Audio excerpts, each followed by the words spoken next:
দেখেন বন্ধুরা, আজকে আমি চলে গেছিলাম বাজারে। ছেলেকে বললাম তুই আজকে থাক, আমি আজকে বাজার যাচ্ছি। 2-3 দিন তো মাছ খাওয়া হয় নাই। তো দেখেন, রূপোর মতো একবারে ইলিশ মাছ নিয়ে চলে আইছি। আর এই যে সিম আর ডিম দিয়ে ভর্তা বানাবো, আর ইলিশ মাছের সর্ষে বাটা বানাবো। প্রতিদিন সর্ষে বাটাই করি ইলিশ মাছটা, আজকে একটু অন্যভাবে করব। অনেকদিন ইলিশ মাছ খাই না, আজকে সেই জমে যাবে। আজকে জমে যাবে। 500 আসে না, ইলিশ মাছও আনা হয় না। আজকে আমি যাইয়া ইলিশ মাছ পাই গেলাম। ঘরে বানাও না, বাইরে বানাও। হ্যাঁ, বাইরে বানাও। ইলিশ মাছটা বাইরেই বানাই, চুচাটা না অনেক ছিটবে। একবারে 4 দিন মতো মাছ। রোদে নিয়ে গেলে ঝিল মারতেছে। মাছটা আজকে সেই ভালো পাইছি না,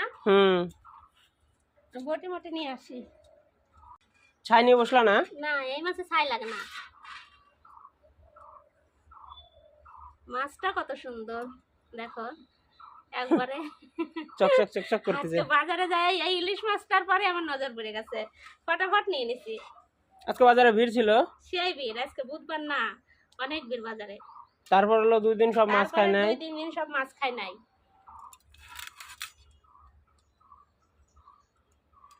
যার কাছ থেকে মাছ নিলাম ও বললো কাটে দেবো, দিয়ে না না না না, আমি কাটবো আজকে মাছ, শিখতে তবে আমাকে মাছ কাটা।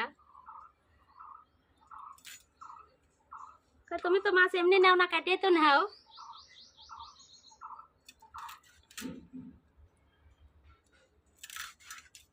মাথাগুলো রেখে দেবো, দেখি কচুর শাক পাই কিনা। হ্যাঁ হ্যাঁ, কচু শাক দিয়ে ইলিশ মাছের মাথা সেই লাগে। সে লাগে।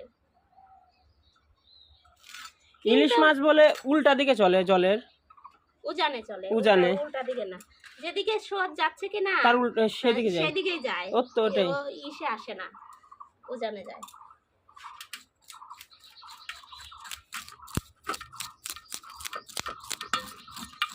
ইলিশ মাছ কাটতে ভালো লাগে, খাইতে তো বেশি ভালো লাগে। ইলিশ মাছের সবচেয়ে কাটা বেশি থাকে পিছাতে, সবচেয়ে বেশি কাটা থাকে। এই পিছন থাকে। হ্যাঁ, লেজা। লেজাতে ওই জন্য ইলিশ মাছের লেজা আমার ভালো লাগে না। ছাড়াচ্ছে কত সুন্দর। ফটাফট উঠে যাচ্ছে। হ্যাঁ, আর মাছটাও টাটকা না, এক সাইড হয়ে গেল। আমাদের এদিকে তো বাংলাদেশের ইলিশ আসেই না, সব কলকাতাতেই বিক্রি হয়ে যায়। এটা তো আমাদের ফারাক্কার ইলিশ। দেখো হয়ে গেছে, আর এটা পরিষ্কার করা একটা কত সুন্দর হয়ে গেল না। এটা আবার করে নিই। আমার হাতটা একবার তেল তেল করতেছে, আজকে মাছটাই অনেক তেল হবে। মাছের চাকার পিসগুলো আজকে আমি খাবো। আচ্ছা, খাই। কারণ চাকাতে খেতে ভালো লাগে আর কাটাও কম থাকে। এই যে পিঠটা বের করে দিলাম। পিঠ গুলে গেলে দেখতে তিতে হয়ে যেত। হ্যাঁ, মাছ সেই সেই লেভেলের মাছ। ডিম নাই, তেল ভর্তি মাছে। ডিম থাকলে স্বাদ লাগে না। হ্যাঁ, ডিমের স্বাদটা কমে যায়। দোকানদার বললো এই মাছটা খুব ভালো হবে, মাছটা টেস্ট হবে। হ্যাঁ, কারণ যে ডিম নাই না। আমি অত ইলিশ মাছ ভালো খাই না। ইলিশ মাছ আমি খাই আর মাসি ভালো খাই। মাসি, তোর দুইজন।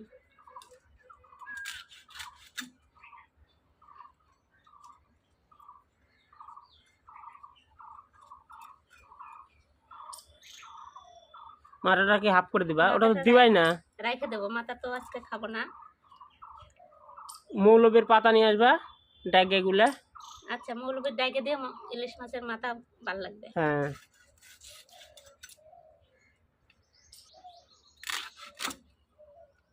এটা একটু বড়ই রাখি নাকি?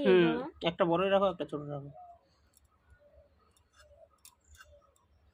হয়ে গেল, আমি সবকিছু ধুয়ে নিয়ে চলে আসি আপনাদের কাছে। সিম ভর্তাটা করব। সিমগুলো আগে এই আঁশটা ফালাই নেই। এর আগের দিন মেশো যে সিমগুলো আনছিল ওগুলো ভালো ছিল, মাসি বাড়ি থেকে। এই আঁশটা ফালাইয়া তারপরে সিদ্ধ করব। এই আঁশটা না গলবে চাই না, ভালো হেভি শক্ত এটা।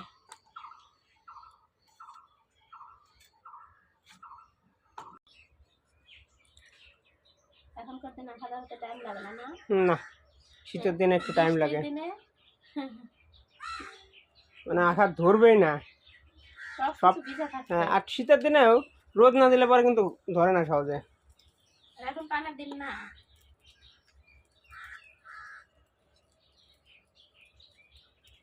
তো ছোট করে রান্না করবা। ছোট কড়াই করি। জল দিয়ে দিলাম, চিন সিদ্ধ করবো। চিন ডিম সিদ্ধ মতো দেবো এখন। ডিম দুটো দিয়ে দিলাম আর চিন।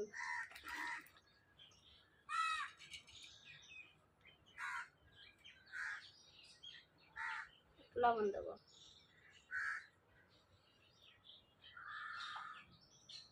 এবার চাপা দিয়ে দেবো, সিদ্ধ হোক, এদিকে আমি মশলা করি। এবার আমি মাছের সব মশলা বেটে নেব। এই যে এটা লাল সর্ষে, এটা সাদা সর্ষে,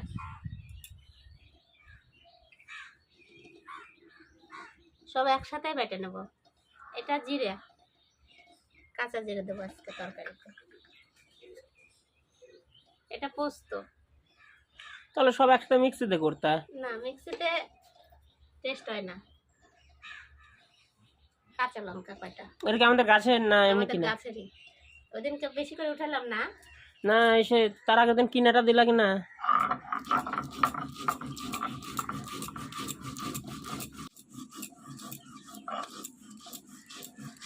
সর্ষের গাছ, কাঁচা লঙ্কার গাছ সব একসাথে হয়ে গেছে।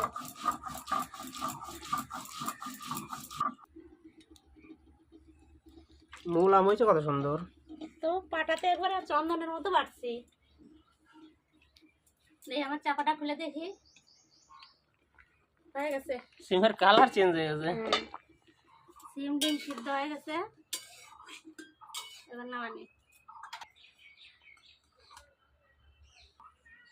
সিম সিদ্ধ হয়ে গেছে, সিমটা এখন ঠান্ডা হবে।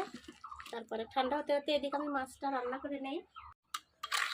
মশলাটা বাটা হয়ে গেছে, পোস্ত, সর্ষে, লঙ্কা, জিরে সব তুলে নেই। আর এই তুলার এইটা ভালো, তাড়াতাড়ি ওঠানো হয়ে যায় না।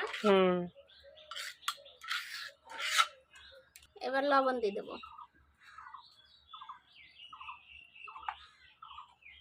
হলুদ দেবো,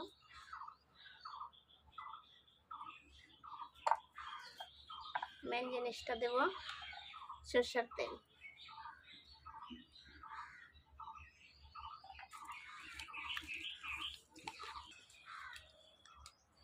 মাখাতে মাখাতে জাজ বার হয়ে গেছে না বাবা? পোস্ত, সর্ষার জাজটাই আসতেছে নাকি? সর্ষে, পোস্ত, তারপরে আবার সর্ষের তেল দিলাম। আমাদের দুধ কচুর পাতা আছে না, দুধ কচুর পাতা দিয়ে ভাপালেও হবে। হোক আর একটু বড়, বৃষ্টি হলে হবে, কিন্তু এখন গাছটা কিরকম হয়ে গেছে। বৃষ্টি হলে ওইখানে যাওয়া যায় না, যোগের গা দিয়ে হয়। একদিন ধরছিল আমাকে এই বাড়িতে। আচ্ছা আমি তুলে নিয়ে আসবো নে। মাখানো হয়ে গেছে, কড়াইটা গরম হোক। ইলিশ মাছ রান্না করা একদম সহজ, খেতেও যত স্বাদ, আর রান্না করাটাও সহজ একবারে। অনেক রকম ভাবে ইলিশ মাছ রান্না করা যায়। আমাদের চ্যানেলে তো 2-3 রকম ভাবে দেখানো হয়ে গেছে। হ্যাঁ, অনেক রকম ভাবে রান্না করা যায়, এক একবার এক এক রকম রান্না করবো। কড়াই গরম হয়ে গেছে, সরষের তেল দিয়ে দিলাম। তেল দেবো না বেশি, অল্প দেবো। আজকে মাছটা ভাজলা না? হ্যাঁ, আজকে মাছ ভাজলা না? সব রকম ভাবে রান্না করি বাবা, আজকে অন্যরকম।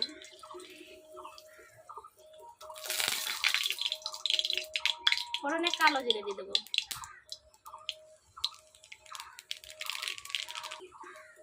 মাছগুলো দিয়ে দেবো। ধাপ করে পড়বে। ওই জন্য কাজ করতে দিলাম।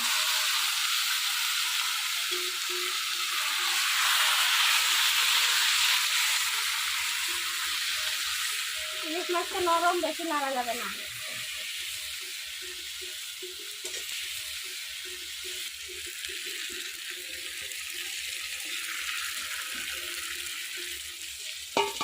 এই যে আমার মশলা দেওয়া জলটা, বাটা দেওয়া জলটাই দেব। জল দিয়ে দিলাম। ঝোল আর দিবা না, এটুকু রাখবা? আরেকটু দেবো, অল্প দেবো। বেশি জোর দেবো না যে।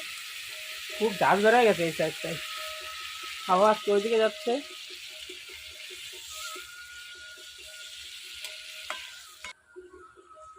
এই জল দিলাম, আর দেবো না। এবার চাপা দিয়ে দেবো, থাক আস্তে আস্তে হোক। ঠান্ডা গেছে ডিম। হ্যাঁ, আমার মাছ রান্না হতে হতে এদিকে ডিমটা ছুলে মিক্সিতে আমি করে নিয়ে আসি, একদম পেস্ট করে নিয়ে আসি, তারপরে ভর্তাটা বানাবো।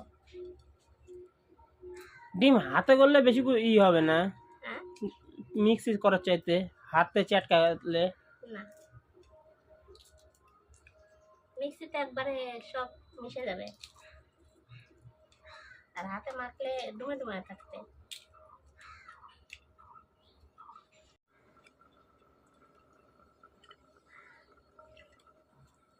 একটু মিক্সিতে গরমটা দেওয়া যাবে না, ঠান্ডা হওয়ার জন্য একটু ফাটাইলাম, বুঝলা?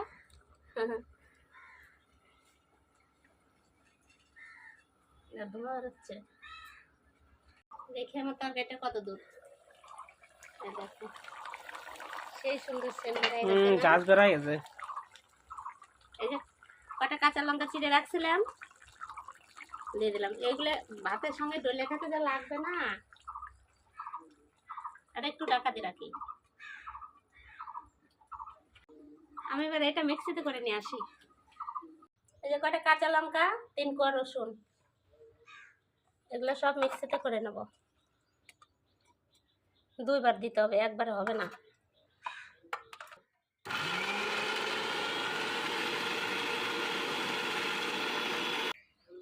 এটুকুনি একবারেই দিয়ে দিই, কমে গেছে হয়তো না। একটু জল দিয়ে দাও। এই দেখেন কত সুন্দর হয়ে গেছে।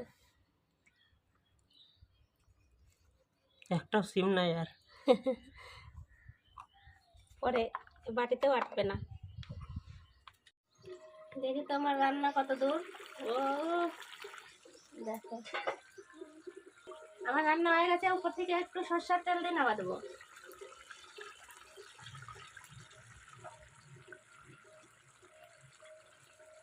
চিরা কাঁচা লঙ্কাগুলো দেখো উপরে উঠে গেছে। ওইটাই তো খেতে স্বাদ লাগবে। সর্ষে বাটা না, সরষা পোস্ত বাটা। আমাদের কাছে টমেটোগুলো পেকে গেছে। মা, গাছের টমেটো পেকে গেছে।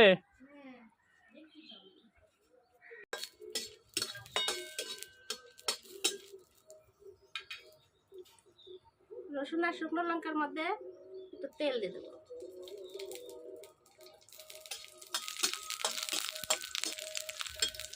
শুকনো লঙ্কা রসুন ভাজা হয়ে গেছে, দেখেন লাল লাল করে ভাজে নিচে কত সুন্দর করে। শুকনো লঙ্কা এরকম কামড় দিয়ে খেতে যা লাগবে না শাকের সাথে, সেই সুন্দর না? হুম। এটা নরম হয়ে যাবে, একটু লবণ ছিটায় রাখি, তাহলে নরম হবে না। এই তেলে আর একটু তেল দিয়ে দিলাম সামান্য। ফোড়নে দেবো কালো জিরে,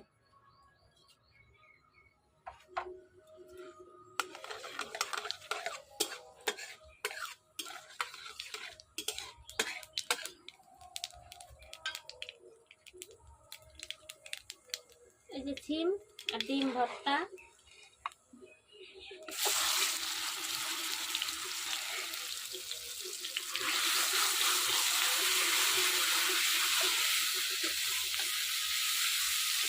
সিম ডিমের ভর্তা যে একবার এরকম করে রান্না করে খাবেন, মনে রাখবে, মনে থাকার মতো যে কি খাইলাম। আর জীবনেও খাবো না। না, অনেক ভালো হয়, বারবার করে খেতে ইচ্ছে করবে। সিমে তো সিদ্ধ করার সময় লবণ দিছি, এবার সেইভাবেই দিতে হবে।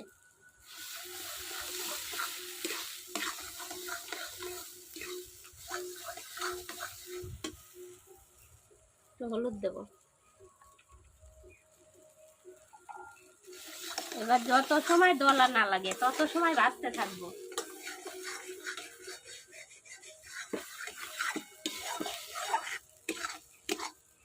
ভাজতে ভাজতে একবারে দলা লেগে যাবে শুনতির সাথে। আস্তে আস্তে জাল দেবো আর ভাজবো। আমাদের রান্নাঘরে যদি গোটাটা এরকম গাঁদা ফুল হতো তা কত সুন্দর লাগতো। গাঁদা ফুল তো সবদিন থাকে না বাবা, এই যে কিছুদিন। তা কিছুদিন হলেও তো কত সুন্দর লাগতো দেখতে। তা তো ফুটছে এইটুক টবে, অন্য ফুলে ফুটছে অত, ওই দিকের ফুলটা মারা গেছে, ওই ফুলটা শুকাই গেছে। থাকলো এই যে এই চার বেড়াটা কতদিন ধরে আছে, কিন্তু একটাই এই যে নিচ থেকে কুশি বেড়াইছে, কুশির কোনো খোঁজ পাত্তাই নাই। গোবর নিয়ে এসে রাখছি, গোবর পচেই না যে গোবর দেবো, ওই তাজা গোবর দিলে পরে সব গাছ মরে যাবে। 3 মাস না হলে গোবর পচে পাগল। এই দেখেন বাঁচতে বাঁচতে কত সুন্দর টাইট হয়ে গেছে। ডাল পুরিতে যে পুর দেয় না, ওরকম পুরের মতো হয়ে গেছে, পুরের মতো হয়ে গেছে। এখন আমি এই কাঁচা শুকনো লঙ্কাটা রসুনটা হাত দিয়ে ডলে নেবো। লবণ দিয়ে রাখতে মচমচে করতেছে, ওই জন্য লবণ দিলাম। হাত দিয়ে ডলে নিয়ে এটা দেবো। আর খাওয়ার সময় এই যে 2-1টা শুকনো লঙ্কার বিচি আছে না, দাঁতে পড়লে যা লাগবে না, এটা একটা আলাদা একটা সুন্দর স্বাদ। ডলে দিয়ে দিলাম, লবণ দেওয়া আছে ওই জন্য নরম হয় নাই জিনিসটা। এখনো ভাজা হয় নাই, ভাজবো আরো।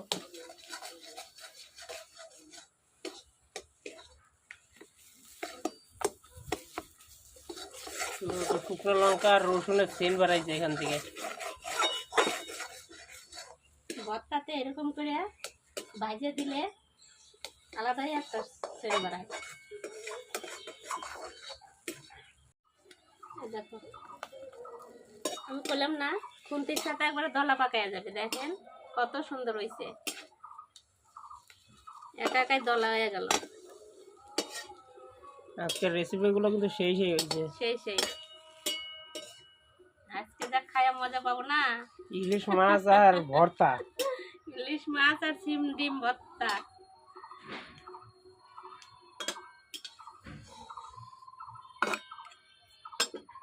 সেই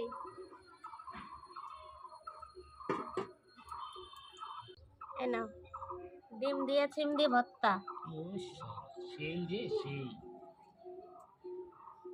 মনে হচ্ছে কি পুর পুর ডালপুর, ডালপুর ডাল যেরকম শুকায় পুরপুরি করলে এরকম হয়, সেরকম লাগতে চাচ্ছে। কি কত সুন্দর বানাইছে, দেখো খাই দাও কত স্বাদ হয়েছে।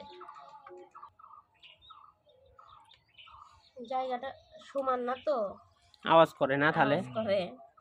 কলা পাতা আনে না কতদিন, কলা তো পাওয়াই যে যায় না, কিভাবে আনবো? কলা পাতা পাওয়া খুব কষ্ট, নাই তো।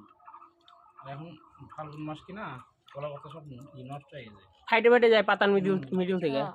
আর বৃষ্টি না হলে কলা পাতা বেরোবে না, নতুন বেরোবে যখন তখন পাওয়া যাবে, মোটামুটি চৈত্র বৈশাখ মাসের দিকে। কেমন হয়েছে? দারুন, সেই সুন্দর হয়েছে, খাবার মতো জিনিস। বাটা মাটা এমনি ভাল লাগে না গরমের দিন যখন কারো শরীর ভালো লাগবে না, এরকম বাটা মাটা ঝাল টাল করলে খেলে পরে সেই লাগে, সে লাগে। জল দাও। জ্বর টর হলে মুখে এমনিতে স্বাদ থাকে না, এরকম বাটা জিনিস খেতে সবথেকে বেশি ভালো লাগে। এমনি রসুন কালো জিরে যদি এমনি খাওয়া যায় শরীরের পক্ষে উপকার, বিষ ব্যথা কমে যায়, থাকে না। আর এরকম বাটা দিয়ে ভাত খেলে পরে না শরীরের অনেক এনার্জি বাড়ে।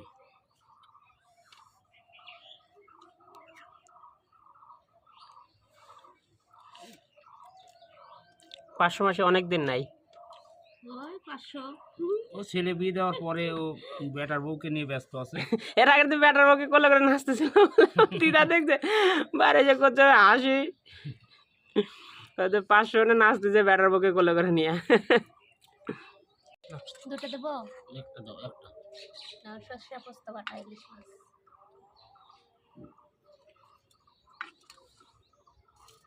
কালারটা দেখতে কত সুন্দর লাগতেছে, কারণ আছে, কালার সুন্দর হয়েছে, কাঁচা ইলিশ তো, কাঁচা ইলিশ রান্না করছি।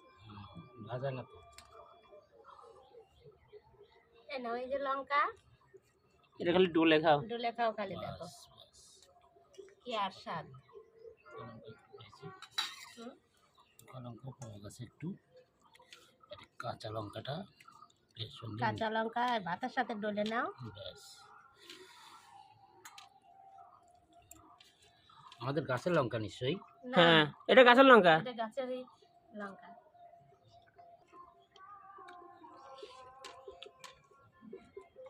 ঝাল লবণ কেমন, ঠিক হয়েছে না? দারুণ দারুণ হয়েছে, একদম পারফেক্ট হয়েছে ঝাল লবণ। যারা এরকম রান্না খেতে ভালোবাসে তারা ভাববে যে ঠিক ভালো হয়েছে। মাছটা গলছে কেমন? এই দেখো সুন্দর, মাছ একদম একাই ছাড়াই যাচ্ছে। সুন্দর বলেছে।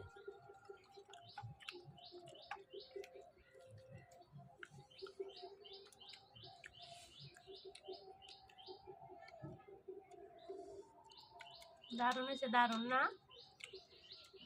ইলিশটা সেন্ট আছে, ইলিশ মাছ তো এমনি সেন্ড করে। তবু এক একটার করে না। বাংলাদেশের পদ্মার ইলিশের নিচে। ওটা আমরা তো ওই গল্পটাই করতেছি, পদ্মার ইলিশ তো আমরা পাই না, আমরা ফারাক্কার ইলিশ ছাড়া। কলকাতাতে সব পদ্মার ইলিশ শেষ হয়ে যায়, মালদাতে এসে তোমার পাই। কারণ আমাদের এই দিক দিয়ে যে লাইন আছে এখান থেকে সব মাল যায়, পাথর যায়, তারপর পেঁয়াজ রসুন যায়, কিন্তু আমরা মাছ এদিক দিয়ে আসে না। আবার বাংলাদেশের পদ্মার মধ্যে গোয়ালন্দার ইলিশটা হলো সবচেয়ে টেস্টফুল। টেস্ট বেশি। তো বাবু বাংলাদেশের গল্প করতে পারবে, আমরা পারি না। কেন বাবা ছিল আগে। কত সালে আইছো তুমি বাংলাদেশ থেকে? 1984 সালে। তোমরা পাসপোর্ট দিয়ে আইছো না পলায় আইছো? পাসপোর্ট করে দর্শনা বর্ডার হয়ে। দর্শনা বর্ডার। একবার কোন কোন দিয়ে আসতো কে জানে। নামও অনেক না।